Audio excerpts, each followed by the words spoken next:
खुलुमबाय स्टुडियोआव दं आं रबिन बसुमतारी। कक्राझार जिल्ला बर' सावथुन महरगिरि आफादनि खुंगा नैथि रंजालि बैसागु फोरबो फालिथायजों लोगोसे 9 नं माइनावफोर बोहैथि क्लाबनि खुंगा 3थि रंजालि बैसागु फोरबो फालिथाय खुंफुंदों 9 नं माइनावफोर गामिनि गेलेग्रा गेवलां फोथाराव सानसेनि हाबाफारिजों। गुबुन गुबुन बोसोराव फालिबोनाय बायदि दिनैबो सानसेनि हाबाफारिजों गाजा गोमजायै रंजालि बैसागु फोरबो फालिथायजों कक्राझार जिल्लानि सिङाव थानाय साहा ओनसोलनि बिसमुरि आउटपोस्टनि सिङाव थानाय 9 नं माइनावफोर गामियाबो खुंफुंनाय जादों। बे हाबाफारिजोंनो लोब्बा लाखिनानै फुंबिलि समाव फिरफिला बेरहोनायजों लोगोसे ओनसोलनि बैसोगोरा सुबुंफोरखौ मान बावनाय, उन्दै उन्दै गथ'साफोरनि 100 मिटार खारनाय, खन्थाइ आवरायनाय आरो बैसागु फोरबोजों लोब्बा लाखिनानै मोसानाय गान खननायफोरखौ लाफादों होननानै फोरमायदों 9 नं माइनावफोर गामिनि सनजन खाख्लारि बिथाङा खौरांनि गेजेरजों। जोंनिफ्राय जों बोहैथि क्लाब जानानै जोङो खुंबोयै देग्लायनि बे रंजालि बैसागु फोरबोआ जा 3थि हाबाफारियाव आगान सुरबाय। दा नैबे जोंनि जे 3थि रंजालि बैसागु जे फोरबो बेखौ फालिनायाव देग्लायनि बे 3थि फोरबोआव जोंहा कक्राझार जिल्ला आर्टिस्ट एबा महरगिरि बिथांमोनाबो जोंनि नैबे बोहैथि क्लाबजों लोगोसे बे फोरबोआव बाहागो लाफैफादों। बिनि थाखाय जोङो जोंनि नैबे सा ओनसोलाव बुंनो थाङोब्ला बर' गामि होनोब्ला नैबे जोंनि माइनावफोरानो जोबथा।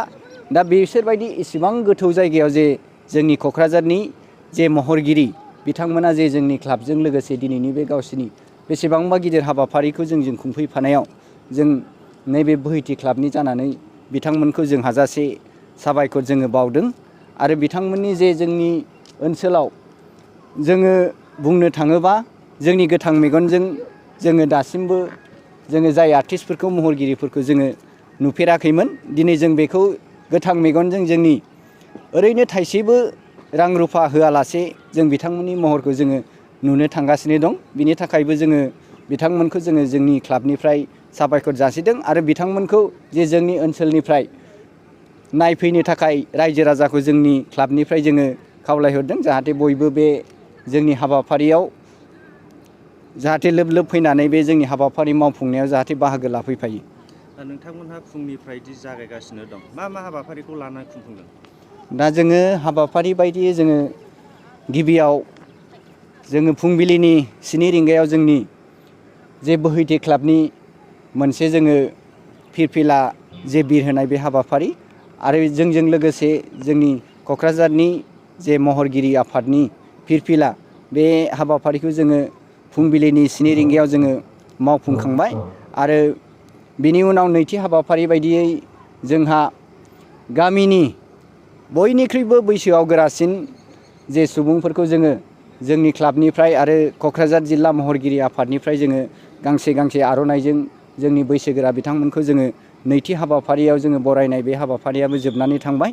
दा 3थि हाबाफारि बायदियै जोंहा फरायसुला फरायसुलि उन्दै गेदेर जोङो गेलेमु आयदा जोंहा दायोसो सोलिगासिनो दं। दा आरो बेयाव 4थि हाबाफारि बायदियै जोङो बे जोंनि गेलेमु आयदा जोबनाय लोगो लोगो जोंहा फरायसुला आरो फरायसुलिफोरनि थाखाय जेरै जोङो खन्थाइ आवरायनाय आरो मिथिखायै बुंनाय, बाथ्रा दान्थेनाय बेखौबो जोङो लागोन। आरो 5थि हाबाफारियाव जोंहा जोंनि बैसागु फोरबोखौ लानानै जोङो ग्रुप हिसाबै बादायलायनाय बेखौ जोङो लादों। आरो 6थि हाबाफारि बायदियै जोङो बेलासिनि 1 रिंगायाव जोंनि गेवलां मेल बे ओनसोलनि फरायसुला फरायसुलिफोरखौ लानानै जे सोलोंथाइनि सायाव जोंहा सावरायनो थाखाय मोनसे गेवलां मेल लादों। आरो बे गेवलां मेलाव गाहाय आलासि महरै जोंहा बासबारि हाइ स्कुलनि गाहाय फोरोंगिरि मानाव गेदेर मुस्रि प्रकाश दैमारि सारा आलासि महरै बेयाव बाहागो लाफैगोन। बिनिखायनो बे ओनसोलनि रायजो राजाफोरखौबो जोंहा जोंनि फिसा फिसौखौ सोलोंथाइयाव मोजां गियान होनांगौ, बिनि थाखाय बयबो गारजेनफोरा बेयाव बाहागो लाफैगोन जोङो बेखौ जोंनिफ्राय मिजिंथिदों। आरो जोङो मोनाबिलि समाव जे जोंनि कक्राझार जिल्ला महरगिरि आफादनिफ्राय जोंहा बयबो आर्टिस्ट मोसाखावरि बिथांमोना बाहागो लाफैगोन मोनाबिलिनि समाव। आरो बिनि उनाव जोंनि ओनसोलनि जों मोसाखावरि बिथांमोनखौ जोङो बे महरगिरिफोर मोसाखांनायनि उनाव मेथाइ खनखांनायनि उनाव जोङो ओनसोलनि मोसाखावरि बिथांमोनखौ जोङो मोसानाय जोङो हाबाफारि लादों। आरो बिनि उनावनो जोंनि हाबाफारिया जोबहैगोन। मोनसे गोजोनथाव खौरां क'क्राझार सहरनि जेडी रडजों नांजाबनाय सुदेमपुरि गांजेमा बाजाराव थानाय आइ आफा मेड लाइफ बिएम हस्पिटालाव बेराम सोखानो हानायनि गोबां खाबुफोर दं। जेरै नोंथाङा आइ आफा मेड लाइफ बिएम हस्पिटालाव गासै समावनो इमारजेन्सि डक्टर्सफोरखौ एभेलेबल मोननो हागोन। आरो बेयाव medical laboratory, pharmacy, paediatrics, medicine, gynaecology, radiologist, surgery, dental, cardiology, gastroenterology, urology, dental X-ray, play area, X-ray, sonography, OT, थामहिनबा अपारेटिं थियेटार, आइसिइउ आरो एनआइसिइउ, पिआइसिइउफोरनि डक्टरफोरा एभेलेबल दं।